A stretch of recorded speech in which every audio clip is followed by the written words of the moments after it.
التفاصيل الكاملة للاحتجاج في إثيوبيا، ومن هو هاشالو هندسة؟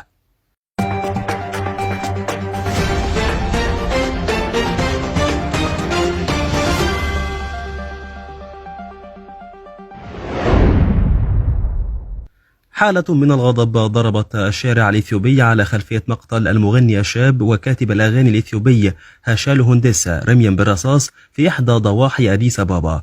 ردود الأفعال الغاضبة من قبل محبي الفنان الإثيوبي المعارض هاشالو هندسة قلبت إثيوبيا رأسا على عقب، أفضت إلى احتجاجات عنيفة تخللتها اشتباكات بين مواطنين وقوات أمن، ردت عليها السلطات بحظر لخدمات الإنترنت والاتصالات، لتبدأ بعد ذلك موجة من التفجيرات، حيث أعلن مفوض الشرطة في العاصمة الإثيوبية أديس أبابا مقتل وإصابة أشخاص في 3 انفجارات بالعاصمة الإثيوبية خلال الاحتجاجات الأخيرة. هندسة البالغ من العمر 36 عاما نقل إلى المستشفى بعد إطلاق النار عليه مساء أمس الاثنين، لكن وفاته المنية بعد بضع ساعات، فيما اعتقل عدد من المشتبه بهم في ارتكابهم جريمة قتل لم تعلن الشرطة عددهم بشكل محدد.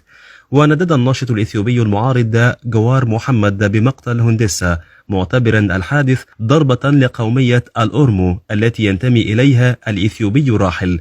وكتب مؤسس شبكة أوروميا الإعلامية المستقلة عبر فيسبوك الثلاثاء: إنهم لم يقتلوا هاشالو وحده، لكنهم فتحوا النار على قلب قومية الأورمو. مجددا يمكنكم قتلنا جميعا، لكنكم لن توقفونا مطلقا. في الوقت ذاته أفادت شبكة أوروميا الإعلامية التي يملكها المعارض الإثيوبي وتعرف اختصارا ب OMN بتعرض مكاتبها في العاصمة أديس أبابا لمداهمة واقتياد موظفيها من قبل عناصر من الأمن إلى مكان مجهول بحسب موقع أفريكا نيوز. ورافق آلاف من الشباب الإثيوبي الثلاثاء جثمان هندسة من أورومو إلى مدينة أمبو في ولاية أوروميا الإقليمية لحضور مراسم الجنازة والدفن، وذلك بعد انتشال جثته من مستشفى سانت باولوس. ووفق تقارير يتواجد الجثمان الآن في مركز أورومو الثقافي بأديس أبابا. وبعد تلك التظاهرات، من هو هاشالو هندسة مفجر ثورة الغضب في أديس أبابا؟ ولد المغني الإثيوبي هاشالو هندسة في شهر مارس من العام 1986، حيث يبلغ من العمر 34 عاما.